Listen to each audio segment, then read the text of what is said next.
айни ҳол дар шаҳри Душанбе дар шуғли аҳолӣ шаҳрванди хориҷӣ дар Федератсияи Русия надоштагӣ буден ё ягон ҷаримаҳое ки буд пардохт кардагӣ набуден. Салом тамошобинони барномаҳои Сорубон Сафаров. Як информатсияи нав ба маълумоти шумо мерасонем. Ҳатман дар видео лайк монда то охирша бо диққат тамошо кунед. Агар нафарҳое ки бихоҳед дар Федератсияи Русия ба номи шумо ягон нарушения сабт шидагӣ ҳаста ё ин ки не, шумо метавонед дар рақами WhatsApp бинависонед, проверка мекунад ки ному фамилияи шумо тоза ҳаст ё ин ки не. мавзӯи асосии имрӯзаи мо дар Бохтар маркази шуғли фосилавӣ кушода шуд. Дар шаҳри Бохтар вилояти Хатлон барои ҷавонон маркази шуғли фосилавӣ кушода карда шуд. дар ин ҷо гуфта мешавад ки дар назар мебошад бояд дар ин соли равон маркази муҳоҷиратӣ низ дар он ҷо кушода ба истифода дода шавад.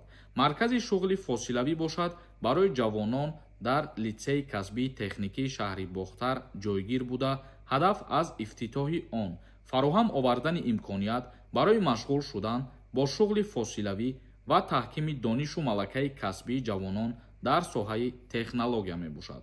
ва инчунин гуфта мешавад ки имсоли равон вақте ки маркази муҳоҷиратӣ низ кушода карда мешавад, шаҳрвандони ҷумҳурии Тоҷикистон метавонанд дилхоҳ пеш аз сафар ба Русия ба он ҷо муроҷиат кунанд. яъне ки дар маркази муҳоҷиратӣ шумо барои чӣ муроҷиат кардан метавонед? Бародарои азиз, бисёри нафарҳо медонед ки пеш аз Россия сафар кардан айни ҳол дар шаҳри Душанбе дар шуғли аҳолӣ ҷои шиноснома ва раводиде ки кушода шидагӣ метавонед рафта муроҷиат кунед барои проверка кардани тамоми данниёи худтон ё ки барои проверка кардани мисол чӣ қадар запрет мондани шумо ё барои мақсад патента пеш аз сафар кардан ҳуҷҷатоша супоридан.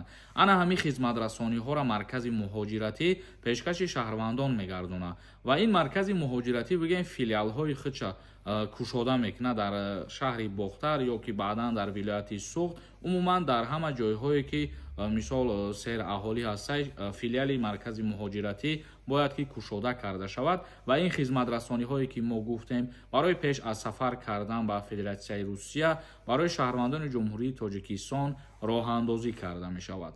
акнун комментарияҳои шуморо хонда ба саволҳо ҷавоб мегардонем.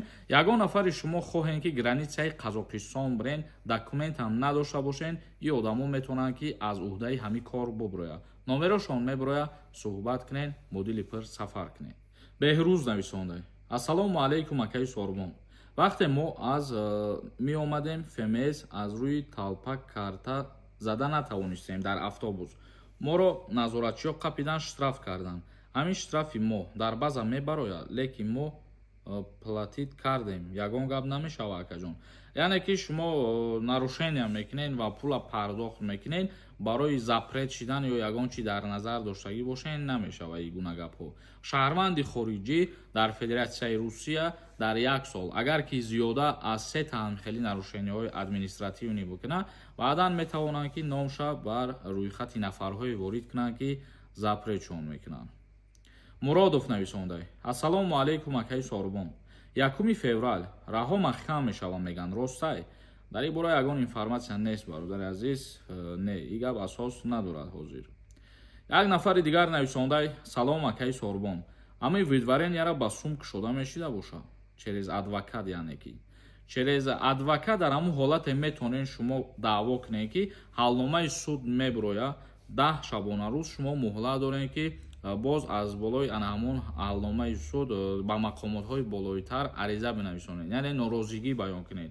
дар ин ҳолат адвокат ки нанимат карден мисол аз уҳдаи кор ки баромада бутонад ва шумо далели факт қатъӣ доказат карда бутонед ки бе ягон монеагӣ, бе ягон асос мисол шуморо запрет кардан, видварения кардан, дар ин ҳолат имконият ҳаст ва шумо тупа бигӯед ки ба пул ман ҳамира кушода кунам, ин хеле гап нест ва ин хеле вариант ҳам нест.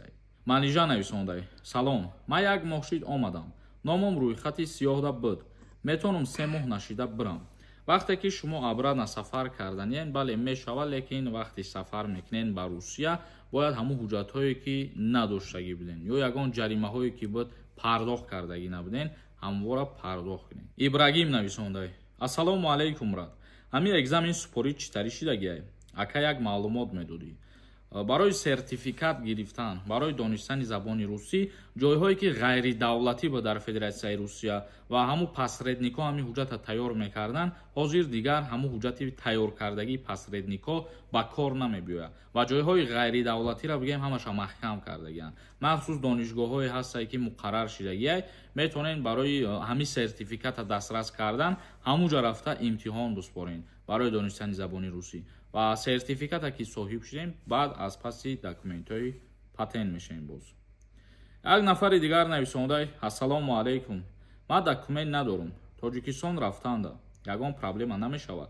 мо қариб ҳама рӯза видеоҳо монда дар ин мавзӯъ гап мезанем ки дар ҳолате шумо мисол таможни контрол гузаштанӣ мешавед ва аз шумо пурсон нашаванд ҳамин ҳуҷҷатҳое ки ба шумо зарур буд. агар ки ҳеҷ чиз напурсанд, ягон мушкилӣ намешавад.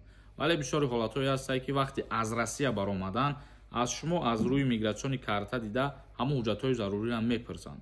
пешниҳод ки накарден, запрет на въезд мешавед. як нафари дигар нависондай: аз Россия набаромада патент спорида метавонанд одамҳои бедокументҳо? Не, наметавонанд.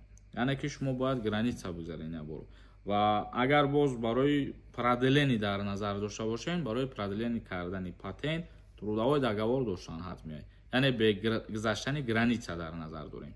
мирзоев нависондай: салом акаи сорубон, хизмати алтернативӣ видео чӣ шид? бародари азиз, дар ин мавзӯъ ҳар рӯз қариб мо мефаҳмонем ва шуморо ҳам ҳар рӯз савол метиҳем. худованд хоҳад, мо гуфтем ки видеои алоҳида мекунем ва тағйироту иловаҳое ки дар бораи хизмат шидагиай ҳамаша пурра мефаҳмонем. интизор бошем ва ҳамин барномаи имрӯза моро ҷамъбаст мекунем. зиндаву сарбаланд бошед. худованд ҳамаи мо шуморо нигаҳбон бошад.